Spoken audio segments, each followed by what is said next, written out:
બોટાદ નગરપાલિકા ચૂંટણી પહેલા જૈન સમાજ એક્શન મોડમાં સમસ્ત ત્રણેય જૈન સંઘની અગત્યની બેઠક। શ્વેતાંબર સ્થાનક વાસી દિગંબર સંઘના આગેવાનો હાજર। બોટાદના 6 મુખ્ય દેરાસરના ટ્રસ્ટીઓ એક મંચ પર। ભાજપે જૈન સમાજને વધુ ટિકિટ આપવાની માંગ। બોટાદની અંદર અત્યારે જ્યારે નગરપાલિકાની ઇલેક્શન આવી રહી છે ત્યારે બોટાદ શહેરના સમગ્ર જૈન સમાજ એકત્રિત બની અને સરકારની અંદર પોતાનું પ્રતિનિધિત્વ કરવા માટે થઈને આ પ્રયત્ન છે।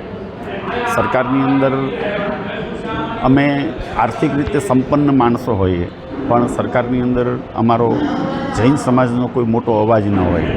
ભલે અમે કોઈ પણ રીતે અમે આ સમાજના કાર્યો કરી શકતા હોઈએ પણ રાજકારણ સાથે જોડાઈ અને સેવાકીય પ્રવૃત્તિની અંદર જ્યારે જોડાયેલા હોય ત્યારે અમારે એની સાથે રાજકારણની અંદરનો પ્રવેશ પણ અમારી માટે જરૂરિયાત હોય છે।